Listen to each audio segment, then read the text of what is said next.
could realistically bring back Shohei Ohtani. We've got an update on Roki Sasaki, Emmett Sheehan. Should Teoscar Hernandez be in left field? Will Smith, Mookie Betts, they're hot right now. We're looking at the Giants series. Also, it's Friday, so it's Dodgers Trivia Day. That's coming up next on a jam-packed episode of Dodgers Dugout Live. It's time for Dodger baseball.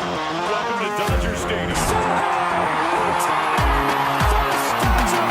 This is the golden age of Dodger baseball. The Dodgers are building a dynasty. You guys ready to parade? We got a parade! The Dodgers punch back and head to the championship series. Ohtani starts the 50-50 club. Mookie Magic. Freeman hits the ball to right field. Sheehan's gone! Start the party, Los Angeles. Your Dodgers have won the World Series. Think blue, bleed blue, and I'm out. What is up, Dodgers Nation, and welcome to another episode of Dodgers Dugout Live, the #1 Dodgers show and Dodgers Show and podcast on YouTube. My name is Doug McCain, credential member of Dodgers Media. You can follow me on X and Instagram at DMAC_LA. If you're new to the channel, do us a huge favor. Hit the subscribe button, hit the notification bell. If you really want to support this show, hit the like button. Also, join our Discord. Thousands of Dodgers fans talking ball all day, every day on the Discord channel, and join the Big Lead. It's my other news show, The Hottest Stories of Sports, over on the Big Lead. Every episode of Dodgers Dugout Live starts with the poll question of the show. I asked you guys over on the X, are the Giants the Dodgers' only rival? And right now, 53% say yes and 47% say no. So weigh in, join the conversation. We got Noel rock with us as always. Producer Noel, looking for those comments of the show, looking for all of your comments for the 7th inning stretch. And then also, we are doing Dodgers trivia, bringing it back today. And if you win, you get a t-shirt, any t-shirt that you want from gearup.la. Any t-shirt you want from gearup.la. So we got lots to get into here. We got a jam-packed show. It's Dodgers Giants. Dodgers Giants today. So let's get into it here on the leadoff. Leading off, the hottest story in Dodger baseball. So we talked about this a little bit earlier in the week, but I still think the hottest story in Dodger baseball right now is the possibility that Shohei Ohtani is going to return to the mound before the All-Star break. And that was originally the plan that was in place after it got pushed back earlier in the year. Dave said you'd probably see him in May. And then the plan was, okay, we're going to see him after the All-Star break. But his ramp up has started to really take a major step forward. He had his first time facing hitters in over 2 years on May 25th in Citi Field in New York. He threw 22 pitches. Then 6 days after that, he threw 29 pitches. Then 10 days after that, he's up to 44. And in those 44, what I've been told is the intensity level was a lot higher. I mean, you saw him being light and having fun earlier in this process, joking with his teammates. There was a moment where Ha-Seong Kim got a hard hit off him, and he yelled at Teoscar Hernandez, hey, would you have caught that? And he was being light with the situation. What I've been told is a lot more intense now. He's using pitch calm. The focus level has been higher. He got 15 swings and misses in his last live BP session. He got 6 strikeouts. He was going up against hitters from the Arizona Complex League, rookie ball level hitters, but the velocity, 95, 96, and with in-game adrenaline, that has to be 97, 98. So the command has been better. The swing and miss has been up. He has really looked good using that sweeper, using his splitter. The off-speed stuff is there. The fastball command has improved. And Dave Roberts said, quote, I'm just so anxious for the next one. And Dave Roberts said that the fastball had life, the sweeper was really good, and that they put him in some game-specific situations, like he was pitching from the stretch, he was pitching from the windup, he was pitching with runners on base, he was using that slide step, they were incorporating the pitch clock. So it feels to me like this is a dress rehearsal where you're a lot closer than you realize. And when Dave was asked, what are the chances that he could join the Dodgers rotation before the All-Star break, Dave said, quote, north of 0. So that tells you that that timeline has been pushed up, that they could accelerate his return to the mound. And the good thing about this is he has the two-way designation. That is his roster spot. That is a cheat code. So you don't have to bump anyone out of the bullpen, out of the rotation, because he's a position player that also pitches. So you can still carry 13 pitchers and Shohei Ohtani can still pitch in games.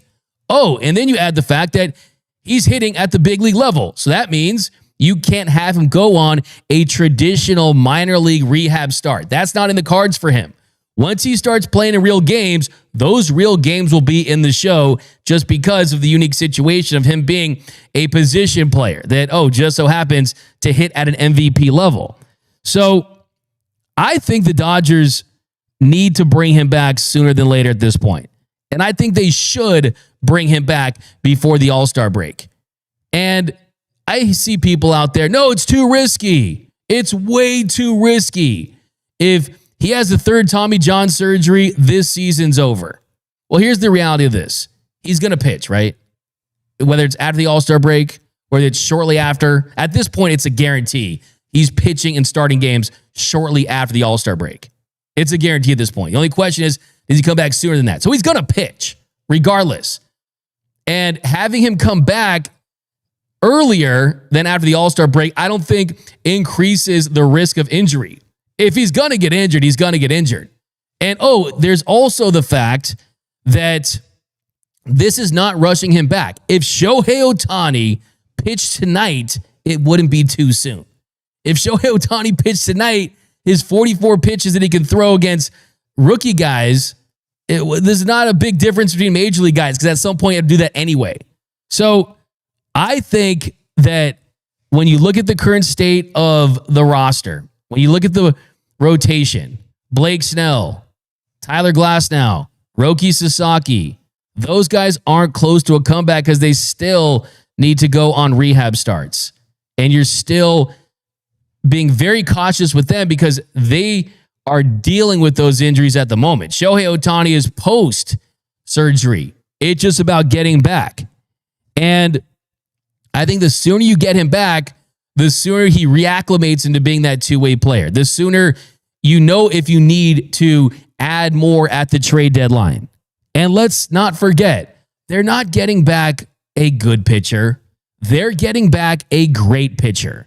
They're getting back a guy who on his best day can perform at a top 5 level as a hurler on the mound. In his career, from 2021 to 2023, before having that second tear to his UCL, his ulnar collateral ligament, he had a 2.84 ERA with 542 punch-outs and 428 and thirds innings from 2021 to 2023. He was a sub-3 ERA pitcher. And the cool thing about this is you're going to get to experience this. And it's not, I want him back because I want to experience Shohei Ohtani pitching. Because we know we're going to get that regardless. It's only a matter of time at this point.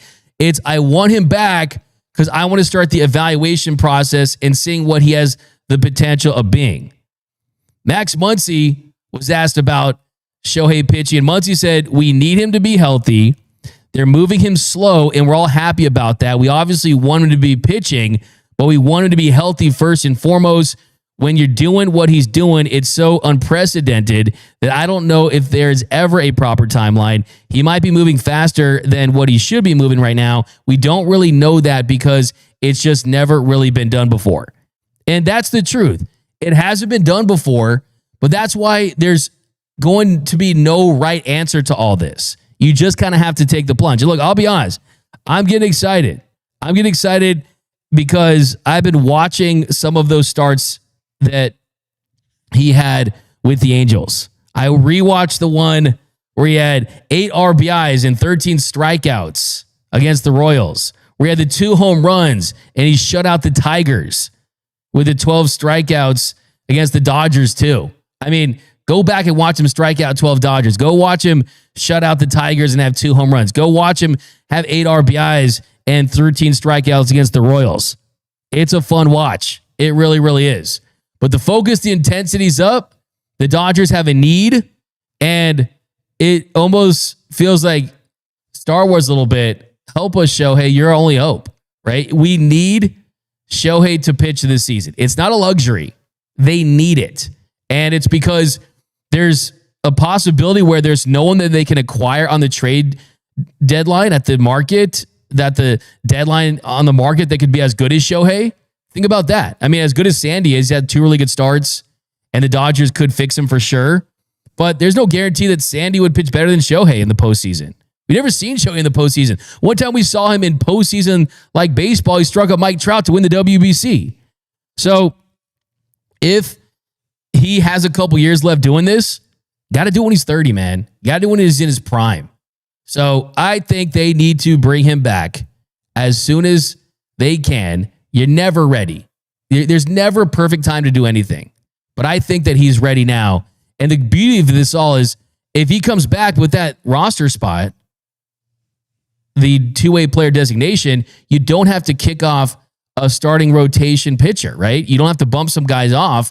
So if he comes back and pitches 2 or 3 innings in a game and you build him up, it doesn't hurt your rotation, right? If it were that, if that were the case, then it would be a big issue because you would need 6 or at least 5 innings out of him per start. You don't need 5 or 6 innings out of Shohei per start with that designation. You can still use what you have right now. So let me know down below in the comment section. Do you want to see Shohei back? I think the time is now. I think you got to bring him back before the All-Star break, and you still got some time in June, and then the All-Star break is mid-July. I think I'd be shocked if he didn't come back before the All-Star break at this point, unless they really, really just want to slow play this thing at a snail's pace. But like I said, he could pitch tomorrow, and it would not be him rushed back. But let me know down below in the comment section. We got a super chat, some kind of wonderful $1.99 Tyler Glasnow throwing BP session right now. Yeah, Tyler Glasnow's throwing. Blake Snell's feeling better. He's throwing. Roki Sasaki is another guy that is going to be an interesting update. We'll talk about that. That's coming up next on Dodgers Dugout Live. And welcome back to Dodgers Dugout Live, the #1 Dodgers podcast and Dodgers show on YouTube. And I don't know about you guys, man. I'm pretty hungry right now. When I'm hungry, you guys know what I do. It's all about Factor. Dodgers summer is among us, and that means more sun, more trips to the ballpark, and more time to do all things that make summer so special. What's the #1 thing you don't want to be doing all summer? Spending hours cooking inside. That's where Factor comes in. Factor's chef-crafted, dietitian-approved meals are ready in just 2 minutes, taking the hassle out of eating well. I wouldn't be able to host this show if I wasn't getting all of my nutrients and meals in throughout the day, and Factor has me covered for breakfast, lunch, and dinner. With 45 weekly menu options, you can pick gourmet meals that fit your summer gains and goals. Choose from options like Calorie Smart, Protein Plus, Keto, and more. Factor meals arrive fresh and ready to eat, perfect for any active lifestyle over summer and beyond. Whether I'm watching a Dodger game at home or breaking down film or getting ready for a post-game show, I don't have to stress cooking any longer. I've been able to maintain a very healthy lifestyle since switching over to Factor for my meals, and you should too. Get started at factormeals.com/Dodgers50off and use code Dodgers50off to get 50% off plus free shipping on your first box. That's code Dodgers50off at factormeals.com/Dodgers50off for 50% off plus free shipping. Factormeals.com/Dodgers50off. All right, welcome back to Dodgers Dugout Live, and also got another super chat, $1.99. Show at least one rehab at Rancho on an off day, $1.99.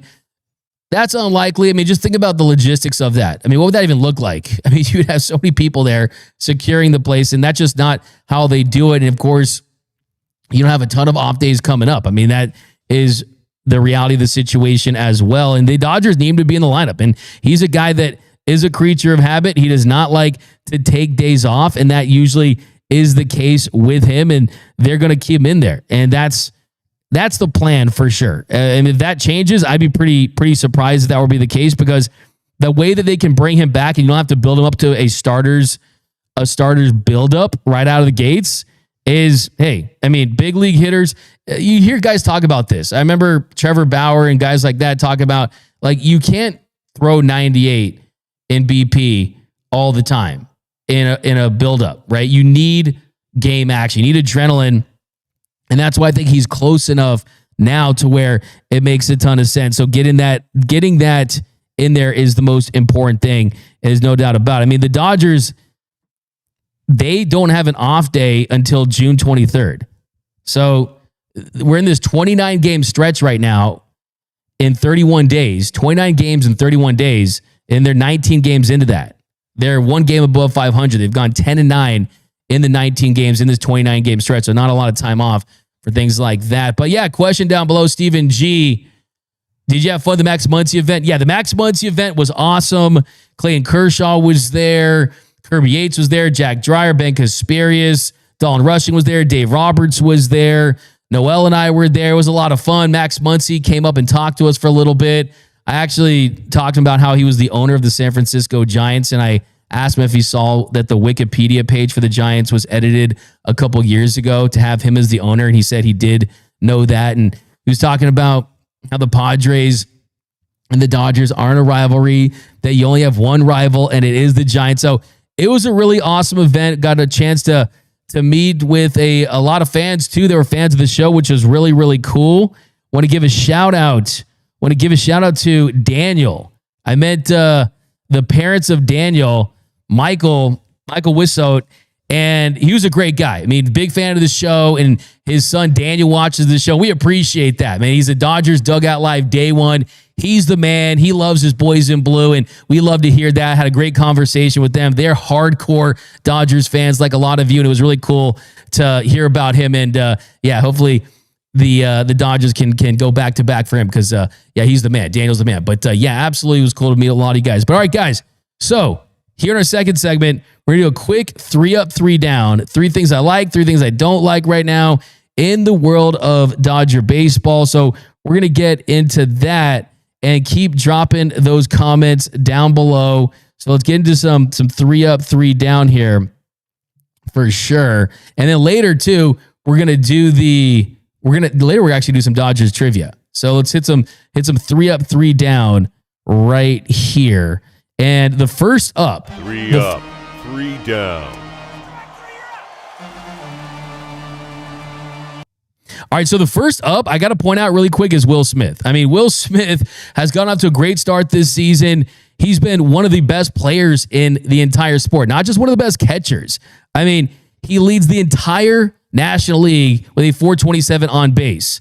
He leads all NL catchers with a 324 batting average and a 929 OPS and a 164 weighted runs created plus. I mean, he's been incredible. A 2.7 WAR, a 2.5 FWAR. He's just had an incredible season. He is second in all of Major League Baseball with extra base hits for catchers with 19, has 33 walks, has 58 hits.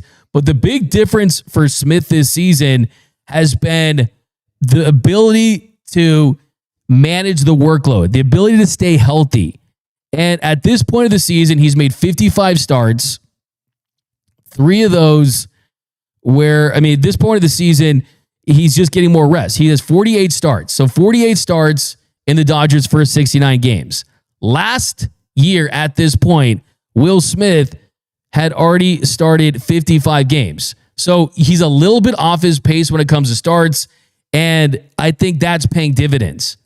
So that's going to be huge. The other thing, too, is you're not seeing him go in consecutive games. And that's the biggest thing right here is he's getting rest after he's making those 2 straight starts. And you're seeing Dalton Rushing come in and get an opportunity. That's one of the big reasons they moved off him. This year, he's only made 3 straight starts behind the dish 5 times.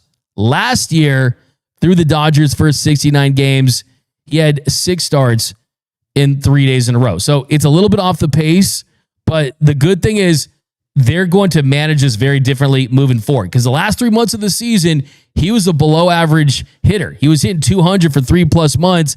This year, they realized, hey, we need to keep Will Smith absolutely as healthy as possible. He's on pace for 113 starts.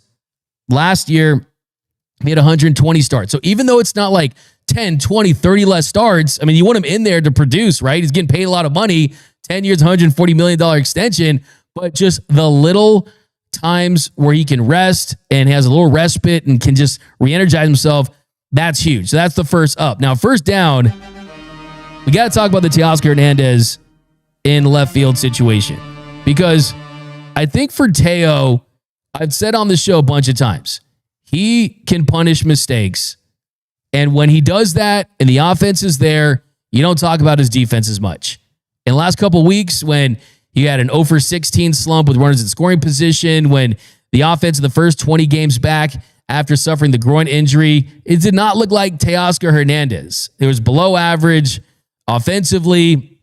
It was great to see the home run that he got against the Padres because he squared up, hit to center field, punished a mistake. And if you've been watching Teoscar Hernandez for the last couple of weeks, that's been the thing. It's like, oh, wait, Teoscar Hernandez just swung and missed at a pitch that he usually punishes. And we know that he's always going to have an issue with that slider down the way, and that's going to be his Achilles heel, and every hitter has their kryptonite. But it's, hey, when they miss in the zone, we're going to capitalize on that. But that's if he can hit like that, this is less magnified. But I do think that Andy Pages is making it to where you at least have to have the conversation about the corner outfield situation, because Andy Pages could win a Gold Glove in right field. He's that good. You don't have your outfielder with the best arm in left field. He's got to be in right field. And that impacts the game in a lot of different ways. And I think it's going to be more magnified if Teoscar doesn't hit like he's supposed to hit. Like when you hit the cutoff man, when you avoid hitters getting to third instead of second, all those little things matter. I mean, the angles in right field are a little different. And it's really hurting the Dodgers down the line, having Conforto in left and Teoscar in right. It has an impact. The angles, the cutoff man, preventing the extra base, that arm is a factor for Pages. And the numbers bear it out. I mean, you look at where Teoscar is. This season, he did grade out better in right field last year. He had a -1 outs above average in right. This year, you're seeing he hasn't hit that same mark starting the whole season there. And yes, anytime you look at defensive metrics, especially kind of advanced stuff, it can definitely, it doesn't paint the most accurate picture when it's on a shorter sample size, but you kind of still have to use it. And right now he's a -7 outs above average in the 2nd percentile in the outfield, in right field. Last year it was better. Defensive runs saved. He actually had a +7 defensive runs saved in right field last year and a -8 defensive runs saved in left field last year. This year, though, he's already at -8 outs above average. He's already at -8 defensive runs saved. He's at -8 defensive runs saved this year. And we're 69 games, right? We're like a third into the season. So that's definitely a concern. That's definitely a concern because it's kind of what we've seen. One of the themes for this Dodgers team, and I kind of go, it's tough for me to, this is a tough thing to kind of have a thought on when you look at the players we're discussing it, right? But the truth about this Dodgers team is defensively, yes, Mookie is an above average shortstop. He truly is. Is he the best shortstop on this team when you have Tommy Edman, and we saw him do it throughout the postseason? That's a debate to be had. Teoscar Hernandez, hitting-wise, is great. He's the glue of this offense. He is the milk to the Dodgers cereal for this offense. But is he their best right fielder? No. It's Andy Pages. So the common thread there is that Mookie's even said, hey, I wanted to come back and to shortstop and play the infield so we can open up right field for you. So it would help you come back. And Dave Roberts has said that Teoscar Hernandez has made it pretty clear that's where he feels most comfortable. So the Dodgers are doing what the Dodgers do sometimes, and that is cater to their stars. And I think that there's something good about that. I do. I think in Los Angeles, this market, this franchise, the ability to get stars, you have to treat your stars like they're stars. And if they want something, you give it to them. And what they give you in return is Teoscar's big hits in the postseason. Mookie being Mookie Betts. You want to keep those guys happy. That's understandable, but it's also worth discussing if the Dodgers could possibly work something out with Teoscar that says, hey, you and left, it helps this team more. And when you have that conversation, it makes you wonder what that's like. Because you could also make the argument that in left field, he could possibly get more action. And that's what we saw last year. We saw him get more action in left field. So does him getting more action in left field as a lesser defender than Pages make it where having Pages in right field doesn't help this team as much? I don't think that's the case, just because right field, you need more range. Pages has more range. Right field, you need a better arm. Pages has a better arm. It's the angles. It's the playing balls down the line. So, look, I don't think there's any debate about that. And there's the Michael Conforto. So I think that the Michael Conforto factor complicates all of this. I think ideally, the postseason outfield for the Dodgers is Teo in left, Edman in center, and Pages in right. And then you have 2+ outfielders. And then look, Teo, hey man, he made that big throw to get out Giancarlo Stanton, who's still rounding third, was running with a piano on his back. Looked like he was running in some tight denim mom jeans or something, trying to get to the plate. It takes him 5 business days to get home. So he did make that big throw, but it's something that I don't love right now, just because you don't want to have below average defense at a position when you don't need to have it. And to say that Andy Pages could win a Gold Glove is the most lukewarm cold take ever. I mean, he's that guy. He's that guy. He's got that kind of talent. So why wouldn't you want to put him in a position to be at his best? He's also having a great offensive season. Okay, my next up, we'll run through these. Got to give Mookie Betts credit. Mookie, above average defender. He's going to stay there as long as he wants. Dave Roberts told me that early in the season. He views Mookie Betts as a big league shortstop. And Mookie wants to play there. He's having success playing there. He's only getting better. I look at the play that he had in the last game with Anthony Bonda on the mound. Manny Machado swinging 3-0, puts it in play. Mookie makes a nice backhand, goes to first. Sure, he could have tried to get the lead runner at third, but I mean, that was the right play in that situation if you can make that play. But the cool thing about Mookie is give credit where credit's due, and that is the offense has had an uptick since coming back from that broken foot. Now, let's not forget, he dropped down to 157 pounds earlier in the season. He lost a lot of weight because of some stomach illness. I did ask Mookie if he was back to being at his regular weight a couple of weeks ago, and he told me that he's actually heavier than he was before he got sick. So that's definitely positive. But he's been really, really good since he came back. I mean, he has really turned up. I mean, his OPS, hasn't been massive this season. The weighted runs created plus hasn't been massive this season. But in his 9 games back, he's hitting 351.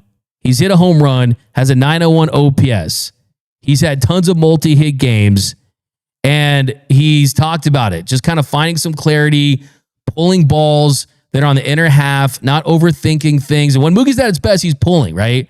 He's getting those hips down, using that force and pulling, and we're seeing more of that. So that's definitely a major, major positive. Okay, next one.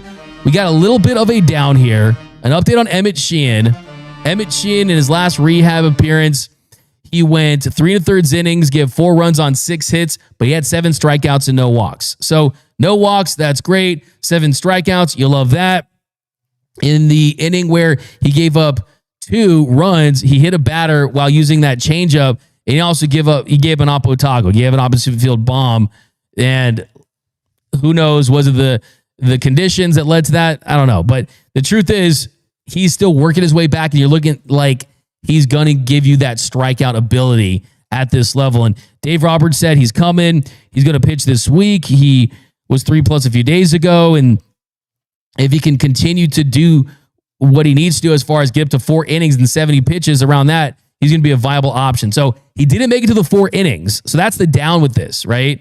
But I do think with the strikeouts, with kind of the other factors, you can almost view it as, all right, he's fine for where he needs to be. And I think when he comes back, it's going to be interesting because, of course, you need starting pitchers, and they're building up Ben Kasperius to take on that role.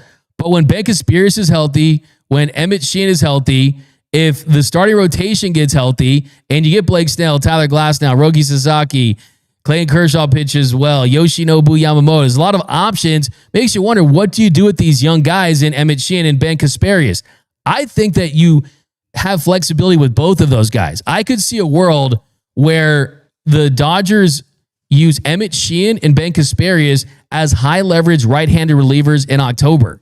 And they can also give you multiple innings. Heck, I could see a world where Dustin May can give you that as well. So they're going to lean on their youth through this stretch.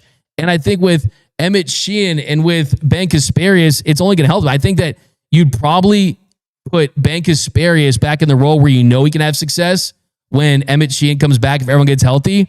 But there's going to be some internal competition on this team. And I truly believe that's going to be the best for everyone. And I love those two live arms, Sheehan, Kasparius. Remember those names. I think they're going to factor in a major, major way for this team down the stretch. I think both of those guys are going to have their fingerprints on this next World Series trophy. Kasparius has already become a breakout player. Here's something no one's talking about. Well, Ben Kasparius being in the Rookie of the Year conversation. I mean, with the way that he's pitched, with the way that he's looked, if he slides into this starter's role while guys are still working their way back, depending on how long that goes, depending on that, I mean, that could really change things for him. I mean, that could definitely change things for him with how he's looking and how he's perceived. So I would not rule that out. I mean, hasn't been perfect. I mean, he did walk Maldonado with the bases loaded and had some command issues in that one, but was able to gut it out. I do think that you can start to have the conversation. Hey, if he's continuing to get better and has a more prominent role for this team, why not? Give me Benny C for Rookie of the Year. Okay, next up. What's my next up here?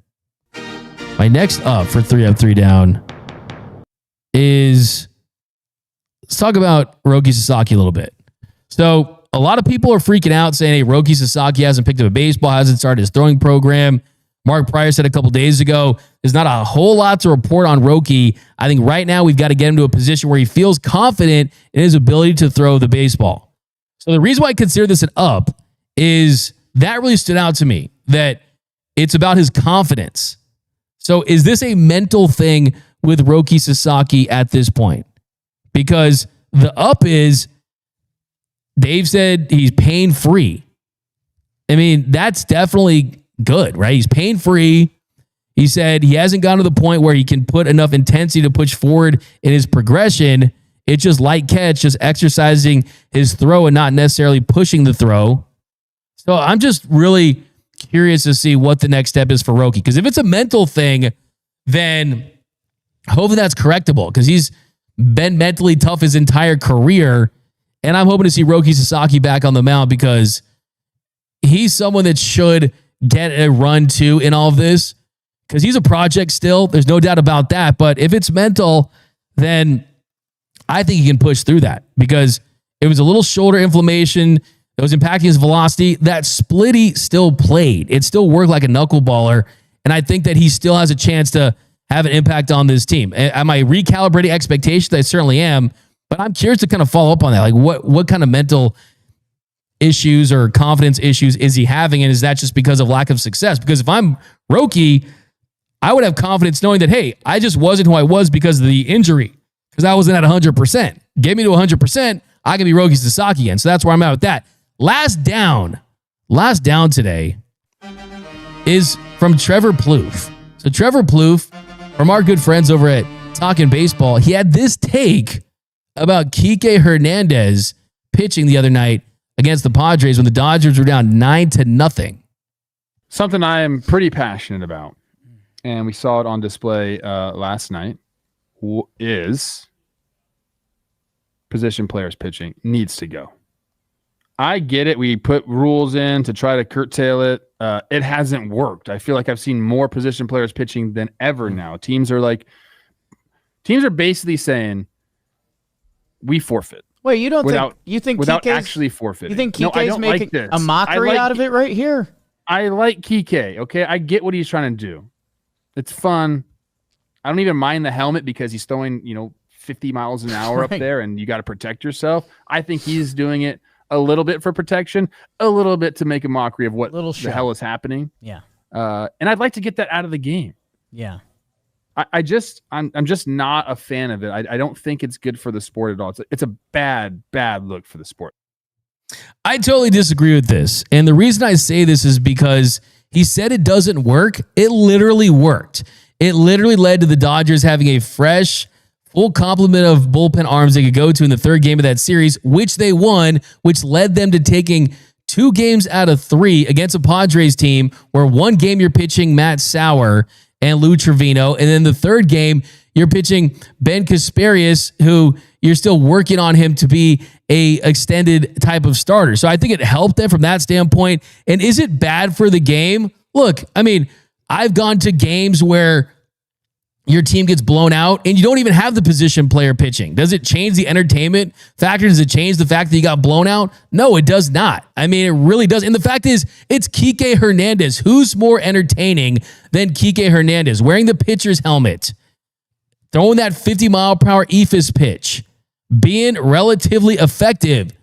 I mean, who's the biggest draw right now in baseball? It's the Savannah Bananas. And the Banana Man, Kike Hernandez, he brings the entertainment factor, but I don't think it's bad for the game. And what do you want them to do? Have a mercy rule? Would you rather have Kike Hernandez pitch in the 6th inning in a 9-0 game, or say, mercy rule, go to the parking lot while your Modelo is half drinking, while your popcorn and your peanuts are still half full, while you're only taking a couple bites into your glizzy, right? I'd much rather chill there, watch a blowout, drink some beers, eat some hot dog, eat some tortas, eat whatever I'm eating, chill, and talk to my friends and family, than go to the parking lot and go home early. I'd much rather that. The truth of the matter is, in a 162-game season, you're going to have blowouts. And when you have those blowouts, smart teams like the Dodgers are going to be playing 4D chess and thinking about the next game instead of wasting arms. I mean, how ridiculous would that be if the rules were in place where the Dodgers would have to use Michael Kopech or Kirby Yates or one of their high leverage arms in those situations? It'd be awful. Why would anyone want that in that situation? Because then it sets the Dodgers back for the next game. I think that, yeah, it's not fun, but this is a problem with pitchers' injuries more than anything else. And when you have pitchers' injuries and the Dodgers' rotation, their relievers have been decimated to a degree this season, you got to do what's within the rules. And the truth of the matter is, was it within the rules because you were already trailing 8-0 at that point? Sure, it was within the rules. I guess the only tweak you can make would be you can only use it for the 8th inning on, because we've seen some wild games where you're down 9-0 and you have a big inning here and a big inning there and it adds to some competitiveness. Sure. I mean, I wouldn't be like pulling my hair out, pounding my fist on the table, screaming and yelling and losing my mind for that. But I would say, hey, baseball's going to baseball. You make the rules, we'll follow them. And how about Liz Kike getting lazy fly ball outs, high leverage situation? First of all these guys too, they were like pitchers at one point. When you're a good baseball player, you kind of pitched. Look at Kike here. Down in the dirt, 85. It's fun to watch. I mean, I know people don't like it. I think it's within the rules.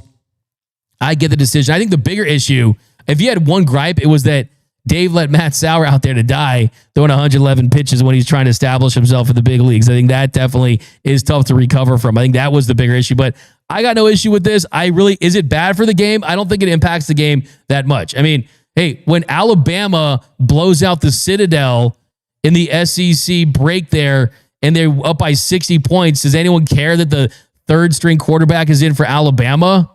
Right? Does anyone care about that?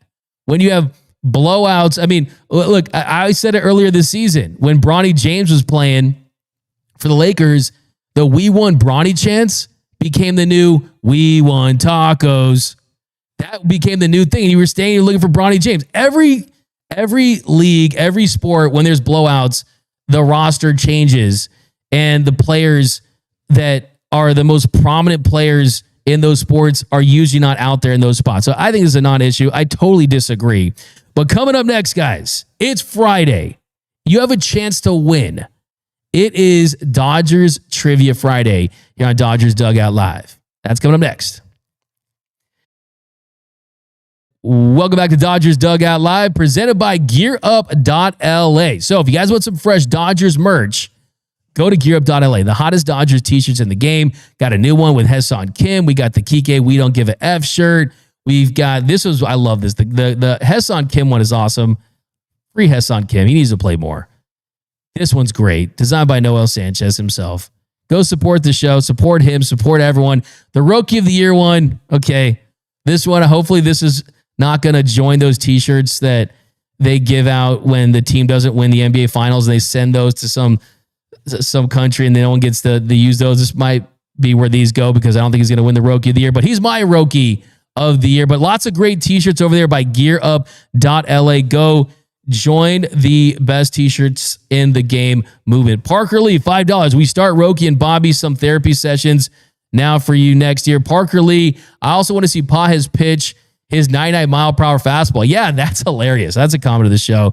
I love that right there. Let Pages pitch, throw that 99-mile-per-hour fastball down the pipe.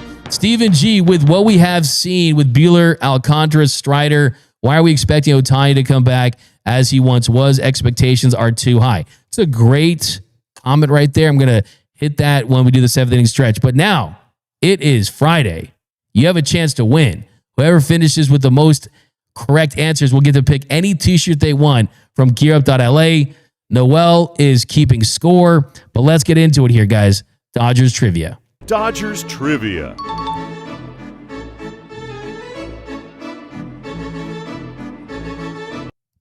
All right, so the first thing we're going to do our blind baseball reference page picks, where it's a baseball reference page and you don't know the name, but you will get the answer. And today, the catch for the baseball reference pages is it's players that have played for both the Dodgers and the Giants. So that's the kicker with that one. So we're going to get to those, but let's start with our normal questions here. The first one we got today. Who was on deck when Bobby Thompson hit the historic home run heard around the world? We know the Giants cheated that year, but who was on deck during that game between the Dodgers and the Giants that sent the Giants to the World Series? Who was on deck in that game? One of the most epic. I hate that. Every time I hear it, I cringe. If you guys don't know the story too, the Giants were cheating like crazy. Let's see who we got. Oh, there you go. Sergio Macias. I got Sergio Macias. Who do you got, Noel? Sergio as well. All right. It was Willie Mays. Willie Mays was a rookie, and he was right there on deck. Okay, next one.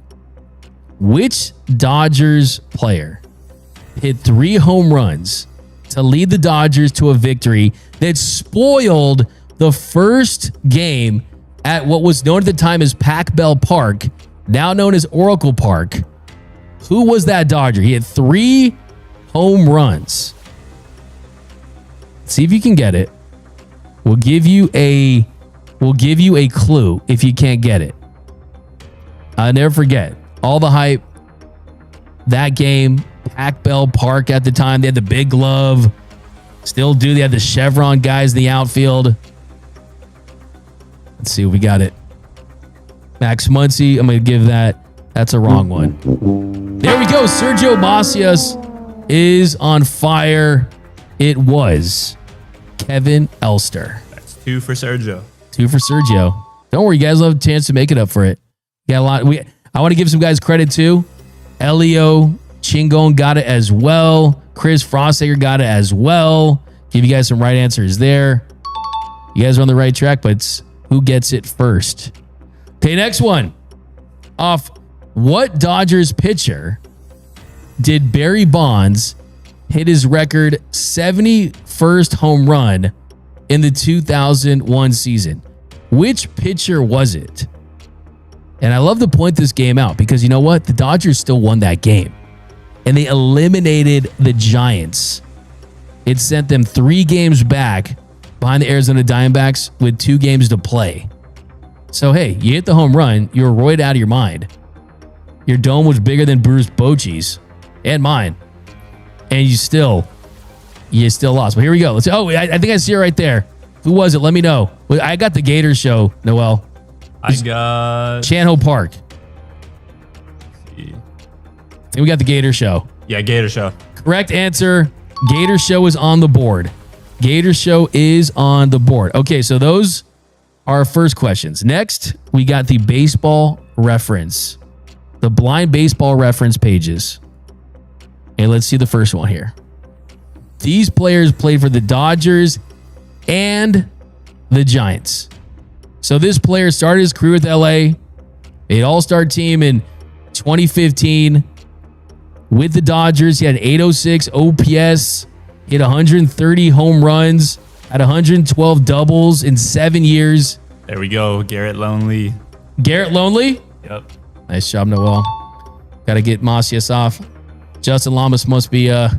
I love it. Got a new winner today, hopefully. Garrett Lonely, Jock Peterson. Justin Lamas is in the chat. Dan, thank you. Appreciate it. Dan Moreno.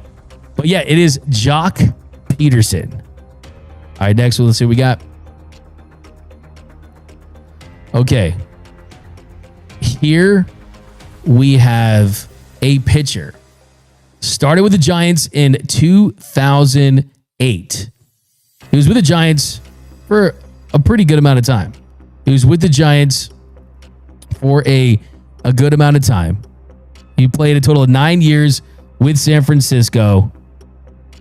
He was with the Dodgers, though, in 2017. Was with the Dodgers in 2017. In his 1 year with LA, he was a player that I would say, yeah, I mean, he didn't have all of the love. Do you got it? We're still waiting for it. Still waiting for it. Still waiting for it. We'll get there. We'll get there. 2017 with the Dodgers had a 6.12 ERA in 25 innings. There we go. Who got it? I believe Justin Lamas. Justin Lamas, you're right. It is Sergio Romo. Sergio Romo. That's one for him. We got a couple. Ruben got it. You got a couple people that got it down below. Nightshades got it. Shout out to Nightshades. Shout out to Johnny got it. Marco said, Google told me Yadier Molina. Come on. Getting a bro for that. All right, next one, Noel. Okay, so this one could be a quick one. A legendary Dodger. A legendary Dodger. Started his career with Brooklyn. He is one of the best players in franchise history. A guy that takes a backseat to no one when it comes to hitting home runs for this organization. With the Dodgers, he made all-star teams in 1950, 1951, 52, 53, 54, 55, 56. Led the league in OPS in 53. Someone's got to get. I see it right here. Sergio Macias, Duke Snyder, the Duke of Flatbush. It is Duke Snyder, the Dodgers' all-time leader in home runs. You gotta love Duke Snyder, man. This is a legend of the game. I think he was underrated because you had Mantle and Mays, and he was with that Dodgers team. But Duke Snyder really. I think Garrett Lonely got that one. Was it Garrett? All right, there you go. So. Switch it up. Give Garrett. There you go. Give Garrett the love. Give him the credit answer. I love it. But yeah, 389 home runs for Duke Snyder for the Brooklyn Dodgers in 16 years with Dem Bums. Love it. All right, let's see what else we got. Okay, so this next one from 1989 to 2007. From 1989 to 2007, his career. Let's see what we got. This is a guy that had a big moment for the Dodgers in 2004. One of the most memorable moments that we had in that era. He pretty much played for the entire National League West. No, it's fast. Who got it? Justin Lamas. Steve Finley. It is Steve Finley, the walk-off to win the division. Also play with the Giants. Give it to Justin Lamas. All right, who else we got? We're coming down to the wire here. We have a 3-way tie right now. Sergio Macias with 2, Garrett Longley with 2, and Justin Lamas with 2. Guys, get ready. Get ready. Who's going to be? Let's see. We've got... Okay, he's one of my favorite players from way back in the day. Started his career with Houston, really had his best years with Cleveland. Was a great base runner. With the Dodgers, he played 1 year with the Dodgers in 2006. He was 39, hit .301 with the Dodgers, played in 129 games, had 3 home runs, 15 doubles. His best years were with Cleveland. He played 10 years with Cleveland, had an 800 OPS, and hit 87 home runs with this team. There we go. Matthew Miller. Dang. Is it Matthew Miller? Matthew Miller. Kenny Lofton. Love me some Kenny Lofton, man. Great career. I actually talked to him a couple years ago at some event. He was awesome. All right, let's see. This is coming close. Got some more Kenny Loftons. All right, this one's going to be a quick one. Started his career with the Mets. All-star team in 2017. Played with the Giants for a couple of seasons. Has hit not enough home runs with LA this season. Who's it going to be? Who's going to get it? You guys have used this guy as a punching bag this season. Who got it? Justin Lamas. Justin Lamas. It is Michael Conforto. Play with the Mets, play with the Giants and the Dodgers. Is that it? Yep, that is it. All right, so who wins it? Justin Lamas? Justin Lamas. You guys almost beat him. You almost beat him. Bob, you got it. Chris W., you got it. Garrett Lonely, you got it. A lot of you got it. Oh, guys, see it. O for Michael, O for Fordo. I see it. That was him. All right, guys, so that's this week's Dodgers Nation Trivia. We'll be back next Friday. Study up. You can win a t-shirt. Congrats to Justin Lamas, who wins again. But they gave him a run for his money. Close. I mean, it was a 3-way tie, and then Justin Lamas got the game winner. But It was Justin super Lamas, close. Email contribute@dodgersnation.com. You'll get your shirts. Go, yeah, DM us for sure. I like it. All right, guys, so let's keep it moving here. Getting close to game time. Getting closer. It's 3 o'clock. Later show today. Fun Friday. About to head to Dodger Stadium right after this. So let's get to the 7th inning stretch. The 7th inning stretch.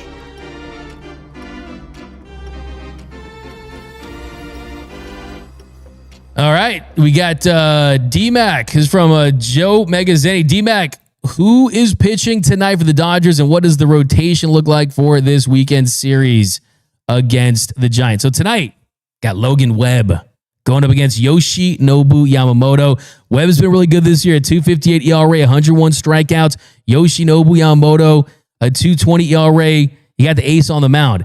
Saturday at Landon Roop against Clayton Kershaw.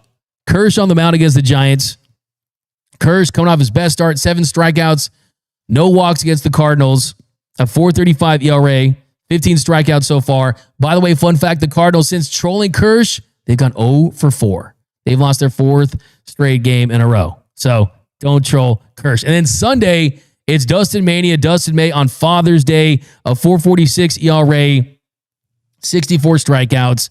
And then Kyle Harrison, left-handed pitcher, going for the Giants, 4.56 ERA. So you got May on Sunday. So you got Yoshinobu Yamamoto on Friday, Kersh Saturday, and May on Sunday. And that's how it lines up. Stephen G. Yeah, talking about that one, are the expectations too high for Shohei Ohtani because it's his second arm surgery?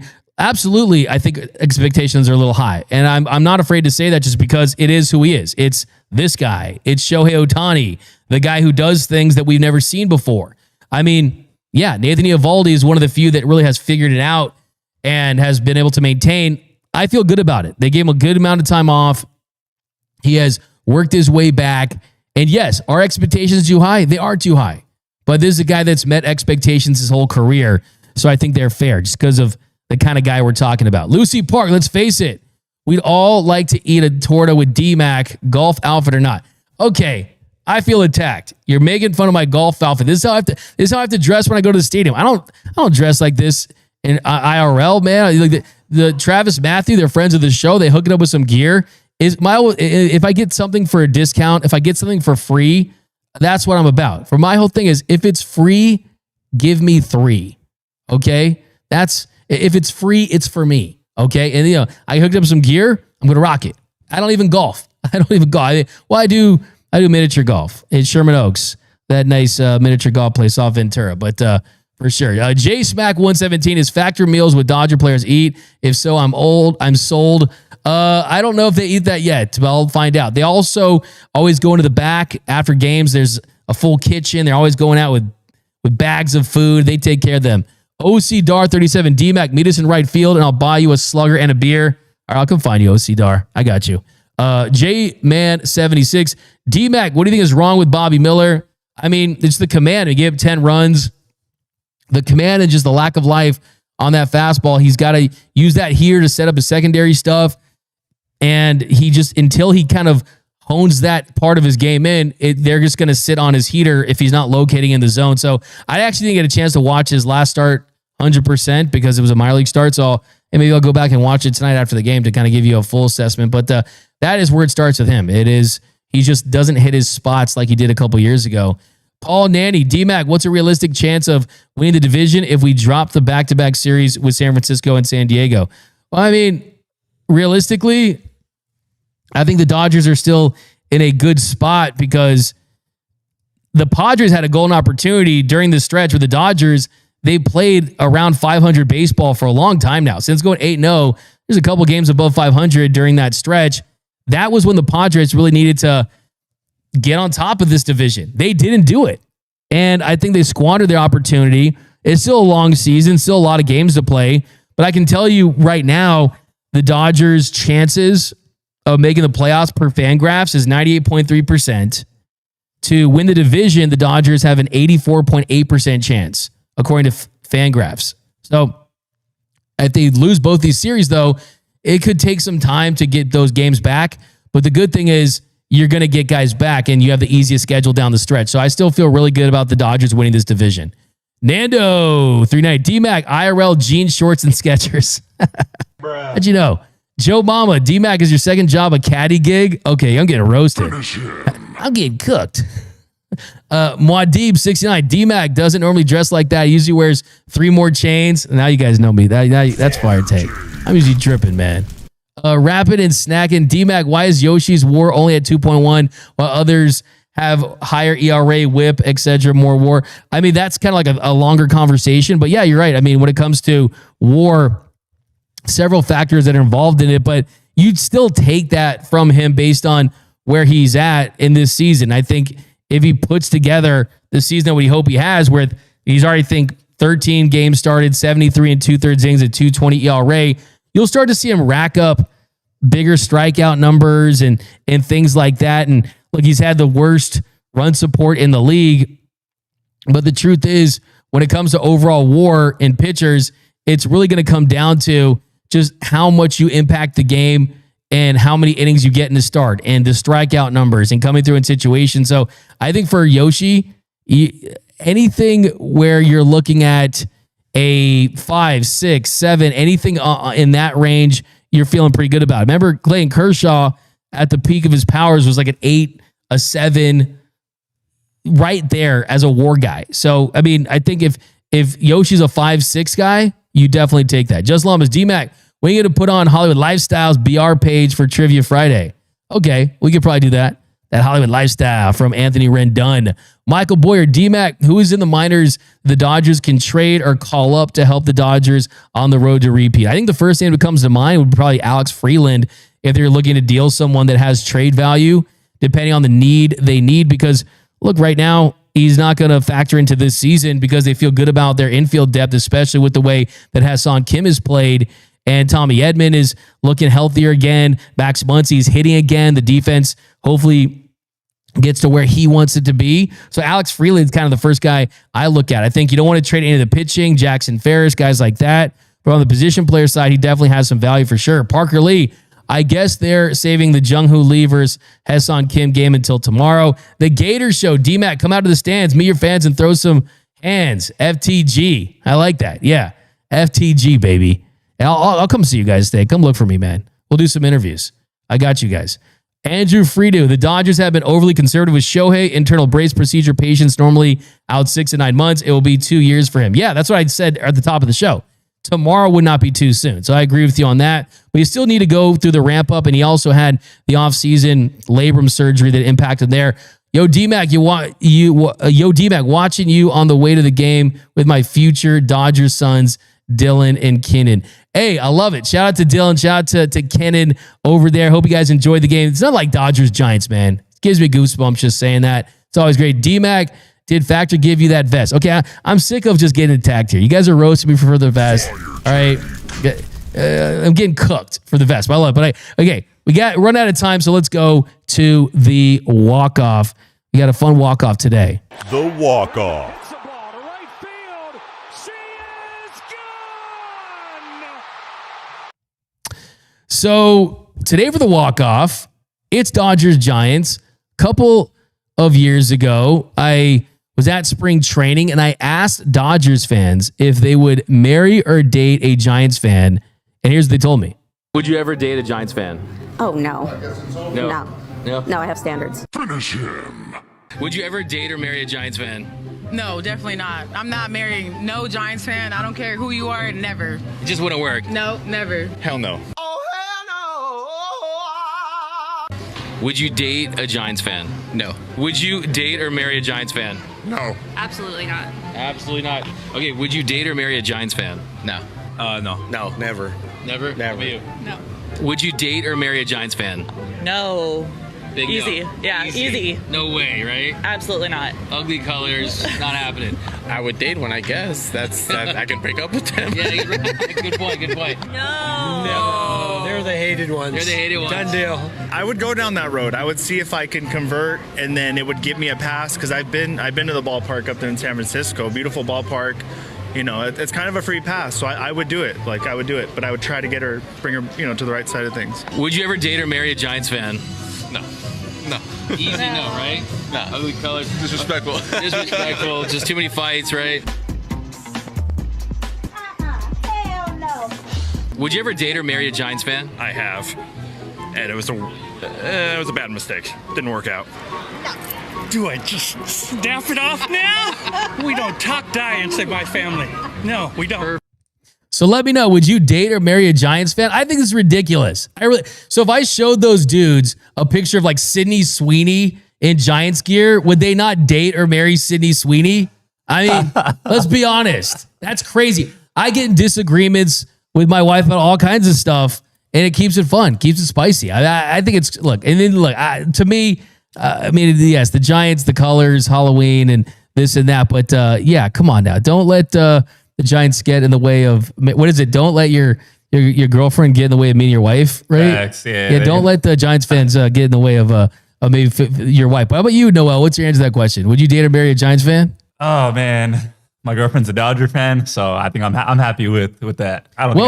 Well played. There you go. Not sleeping on the couch tonight. But that's gonna do it for this episode of Dodgers Dugout Live. My name is Doug McCain. You can follow me on X and Instagram at DMac_LA. Hit the subscribe button, hit the notification button, hit the like button. And until next time, remember, there's nothing brings us together quite like Dodger baseball.